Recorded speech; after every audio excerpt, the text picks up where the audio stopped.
In one or two sentences, can you just summarize for everybody what your project was? My project was looking at the piece of equipment that analyzed the Martian soil of the Phoenix mission that was back in 2008. So I did some electrochemistry looking for the limits of detection for it for certain chemicals. I was using the in situ data that engineers were using to validate their radar to tell if soils were frozen or thawed, and using that data to just find interesting patterns along the Alaskan ecological trends and to inform the flight dates for the CARB mission to validate data. My project was the feasibility of rainwater collection at a solar observatory site, sort of isolated location. They wanted to build it on a volcano, so not domestic water supply or trucking it up there would be expensive. So the feasibility of rainwater to flush the toilets and do stuff like that. I worked with a marine invertebrate known as tunicates. The species I worked with was Botuloides violaceus, and I looked at a lot of larval behavior and larval dispersal throughout my 3 years. Great, thanks. And one question that maybe is big, but you can narrow it down. How has your STAR experience informed your teaching, or for those of the panelists who are about to enter their first year, how do you anticipate that it will impact your teaching? The STAR program, really how it's impacted my teaching is giving me the stories to tell to the students. The real life stories that make sense to them. While I'm doing my safety speech at the beginning of every year, I tell the story of how one of my lab partners set the oven to above the melting point of aluminum, and we evacuated the lab because there was molten metal on fire coming out of the oven. And the story of how another person didn't have on his goggles and had to go in the safety shower, and stuff like that. And then just letting them know that this does actually happen and it's not that hard. Like, you have the stories to tell them. And I think that's what makes the big difference, is they can actually see you as a scientist, not just as some teacher who's never done it before. Yeah, it's very similar. I think it's the students gaining credibility with your students right off the bat. Like the first day of school, I can talk about my work at JPL, and they see my research posters on the wall in the classroom. And so when I'm having them do things like make a research poster based on a lab, I can say, you're doing it like this one. Do you see that? Like, that's real. You're doing something that's real. So that not only do they see me as a scientist, but they themselves, they like identify as a scientist because I'm doing what scientists do. I hope I can probably directly bring in what I was doing to a geometry class, a lot of surface area and volumes and some meteorological data for the rainfall totals. And it'd be really great. I've got these freshman algebra classes that are like academy algebra for students that were struggling in middle school, and I've got the green light to just be creative with them and have fun, and that's been really emphasized by our principal. So I hope you got any ideas for math classes and bringing in some like real creative stuff, let me know. So prior to the program, I didn't know what a scientist was. I took my classes at Fresno State, and I did all the laboratories, but I still didn't know what a scientist was. So doing the program has allowed me to explore what they do, and in my classroom, I tried to show them a little bit of what a scientist does. We go outside a lot, explore nature. I teach them, they like to wear the goggles. I teach them everything about scientists as much as I can from my experience. Also the credibility aspect. I feel like I'm a scientist now, and they think I'm a scientist, or they know I'm a scientist now, and that gives me a lot of credibility. And also the stories. I have many stories. My first day was on Monday, and I had many stories to tell them about my program and research experience.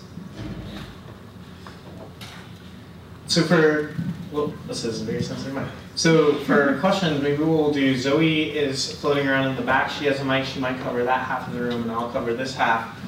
So just raise your hand. We'll come around, we'll give you a mic, and then we can just oscillate for who's asking questions. So who wants to kick it off with the first question? I get the sensitive mic. Yeah. Okay. Did doing STAR help you get a job? Yes. Yes. When you go in for your interview, like, I think that you guys need to be confident in what you have as a STAR alumni, and make sure that you're in a position of power because you're already the best candidate they have. Like, I think you need to know that. And so make sure that you're accepting a job at a school that's gonna let you bring STAR into the classroom. So like, ask questions. Would you support project-based learning? What kind of technology can you offer me? And by inherently asking those questions, you're becoming even more of the candidate that they want.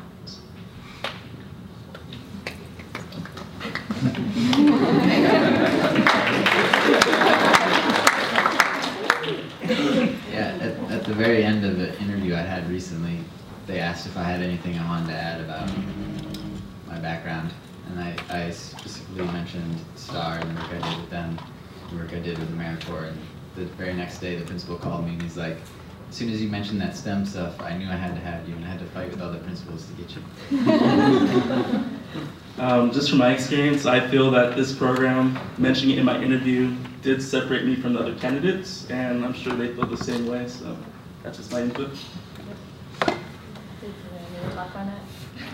Yeah, same thing, it sets you apart, and I actually got hired on the spot, even though that they emailed other candidates before I even left the campus. He told me that he was recommending me. So don't be afraid to mention it. Don't be afraid to say, if you worked at NASA, say, I worked at NASA, okay? Just say it, it helps.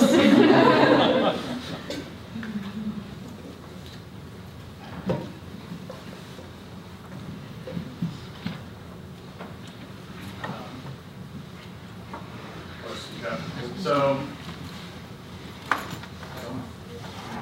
within the teaching community, there's a lot of different organizations that you can draw on for resources or getting help. Have you found, since the years after your STAR completion, that you're still in touch with people or still drawing on your mentors or your master teachers for help with lessons, ideas, or sharing ideas? Just any thoughts on that? I can talk, because I probably have a little different thing. One of the things that I draw on is the friends that I made while doing my STAR program. I recently started a Exploring STEM club on my high school campus, and my students are really looking forward to, a lot of them can't come visit, but the Skype calls with people who are on my STAR program with me, so they get to actually talk to those scientists, and one of them who happens to be the king of the nerds. If you know Kayla LaFrance, she was my lab partner at STAR. I've really enjoyed the networking that's happened. Every time I go to a science conference, when I go with colleagues from whatever school I'm at, they're like, why do you know so many people here? And it's because I'm always running into Damien, or I'm always running into whoever. And so like talking and sharing ideas at those conferences, so whether it's NSTA, CSTA, you're gonna know people, which is awesome. But I think the other big part for me has been seeing all of my friends on Facebook who've been in STAR and Noise, because they're like some of the only positive teachers. And I'm like, so I go home after like hearing some of my colleagues like be stressed out about Common Core or Next Generation, and like I see Damien or I see Kevin, and they're like, I love teaching and I love my students. Me too. I know that the STAR program is set up an Edmodo site for alumni to collaborate, and I've used that, and I've asked for cool algebra resources, and I've had a couple of people contact me and send me some cool projects that they've done in the past. And go to summer workshops, like I've been to 2 of them this last summer, and they both set up like Google groups to collaborate, and I've got great resources shared with me through that. And I highly recommend like reading some blogs of educators across the nation that share the awesome work that they're doing and the research that they're doing. A good place to start would be Dan Meyer. He's one of my favorite. Look him up if you haven't heard of him. So I had a lot of connections that I built in my 3 summers in the STAR program. I still connect with all of them, whether it's through Facebook or text messaging or even calling them on my cell phone. I still communicate with my mentor at Robert Tiburon Center. We email each other, and she always provides me with more opportunities for research at the facility. And also the STAR program provides you with more resources for other programs to get more professional development, which is very important, especially in your early stages as a teacher. I'll say one more thing, like the STAR offers a travel grant for conferences, and even if it'll be a money crunch, you should still go and do that. I went to the National Teachers of Mathematics conference this last April, and it was just amazing, the resources they have and the people you meet. So try your best to go to conferences, whenever you can get some funding.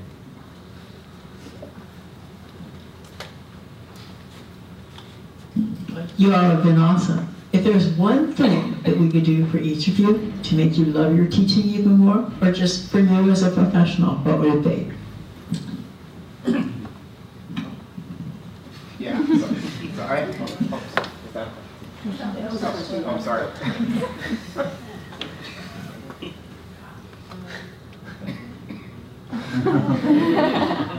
I'll try. What I mentioned earlier is that I'm really excited about right now is starting that Exploring STEM club on my campus. And I think that in this room, there's a lot of people that could help me bring really cool things to that club. So if anybody has any ideas or ways that I can find funding for a 3D printer, because the school was supposed to buy me one and then the funding fell through. So if anybody has cool ideas or would like to, if you're down in Southern California, come talk at the club or do a Skype call with the club. The kids that are in it are really excited, and I'm really excited to get it started. So I think that's something STAR could help me with. 3D printer. Got it. Look at those, yeah.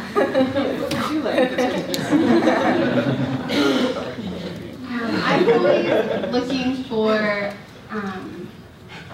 I think, space and time to develop what I want my students to do. So for example, I'm dipping my toes into this project-based learning space, right? But school's starting on Monday, and I know things are just gonna start getting thrown together instead of like this magical project I want it to be.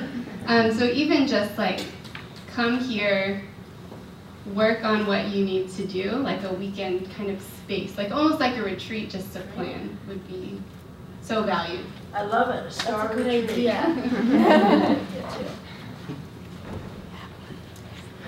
So, go ahead. I was just gonna continuing on that, just the STAR retreats. I went to the STAR Summer Alumni Retreat, and we had the opportunity to collaborate and develop like a goal or goals for our teaching year. So hopefully this continues for the next summers, and you all have the opportunity to be a part of that. And maybe there will be more opportunities for other programs during the summer for us to collaborate and provide more professional development. So just to chime in, Brian, at the end of the day, is actually going to be talking a lot about the STAR Travel Grant and continued ways to stay connected, both at conferences like you heard about, and also some more retreat type of things that are STAR specific. So that is going to happen. If you see Brian or me or John walking around later at lunch, ask us and we can give you more details if you can't wait. And then Fergie? Yeah. I think that doesn't work. Yeah, well, I can just I'm actually more interested in your implementation experiences. But you've done a lot of interesting stuff. And what would it take to bring that to school, especially when you're dealing with minority students? Because the whole point of this is to actually generate more pool of. So like, what would be, good do's and don'ts perhaps? How can you make teaching science more interesting and more at that level that you've experienced? Yeah. First, like the implementation of all of these like grand ideas you get at the closing conference, and like I'm going to bring research into the classroom. Like it's slow and steady, right? Like first you have to control the students, and then you can like do these amazing lessons. And so like just feeling that reality, but also as far as like underprivileged students, they're who I love, teaching, and this is for them, right? Like they need to know why they're in your classroom, like why what they're doing matters. And I would say like project-based learning, problem-based learning is actually for those students. I have a lot of students who are from, good families, they have everything that they need when they go home, they have space to do homework, and they will sit in my classroom and they will do whatever I tell them, even if it's like the most ridiculous thing in the world and the most boring thing, like they'll do it. But my favorite students are the ones who won't, and they'll just be like, no. And like the challenge is like, let me give you a why, and that's exactly what STAR enables you to do. I teach at the school that I teach at is very close to the border with Mexico. It is a very low income area. 75% of our students get free and reduced lunch. And I think what's the best for them is you tend to get lost in the, I have to teach this, I have to teach this, oh my God, this test is coming up, I have to give it with the department. And to just not lose your excitement and your passion, keep your goals for your student in mind. The school might have different goals, but if you want to teach them the real science, keep that goal in mind and don't forget it. Like write it down somewhere that you'll see it every day so that you don't forget to do that with your students, because it's really easy to forget and get overwhelmed, and then you're just like, wait, the year's over? But I wanted to do this and I wanted to do this. So just always keep that in mind and be excited and be passionate about it, and that'll come through in your teaching. The school I teach at, 99% free or reduced lunch, 75% or higher EL learners. As teachers, you might be scared going into a situation like that, but me, I'm willing to take on that challenge. And as a teacher, you have to show that you just care about the students. If you don't care about the students, you're not going to succeed. You also have to have fun in the classroom as a teacher, and also have the students have fun, because if they have fun, they're willing to learn whatever they want or whatever I teach them. So caring and having fun in the classroom is very important, at least in my experience. I think that's it. Sorry, I'm just gonna use my teacher voice. So this is less about STAR and more about teaching, because I know a lot of us are gonna start teaching soon. I just would like you to share one of your favorite teaching moments. My favorite one came my first year as a teacher. There was this student, her name was Clarissa Ballerina. I still keep in touch with, well, she was only last year, she just graduated.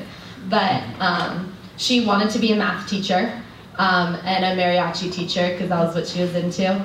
And she told me over and over again that I inspired her because I was so young. I was 23 when I started teaching. And they're like, you're so young and you're a teacher and you're doing it. And she wrote an essay titled My Most Inspirational Person, and even though I had just known her a year, she wrote it about me, and that was my best teaching moment.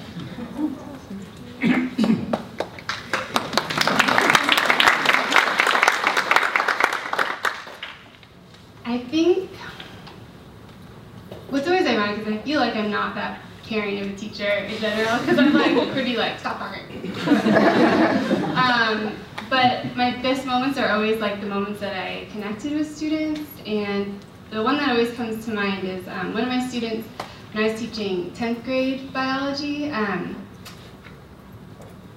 had lots of girls for whatever reason that year who were pregnant when they started my class, and one student in particular, she was like right along, and then she left school for 2 months, and only 2 months. She came back right after she had her little girl and like came to my classroom and let me hold her, and then she came back to school like super fast and she finished.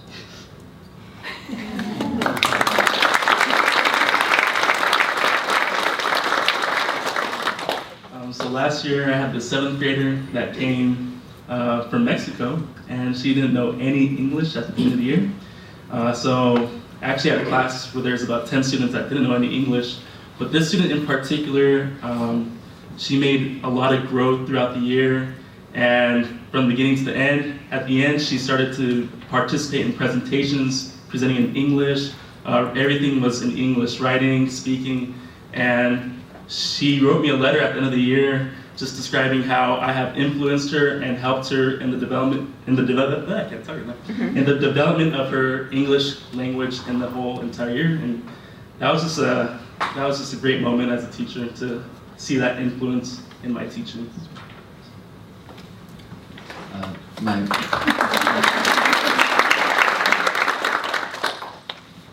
I remember an English learner that was in my classroom, and we had done like a speed dating activity, sort of, where all the students, they get to work together a lot and just talk about math and kind of explain it to each other as far as they understand it. And the first day, like, she said she hated it, and then the next day, I was talking to her, and she's like, "Can we do that activity we did yesterday?" And I asked her, "I thought you said you hated that." She's like, "Well, I did, but then people started helping me." And that just like, oh no. Because like the students were working together and they were like helping each other, and she just like really needed it. And sometimes I couldn't always help her, but they could help each other.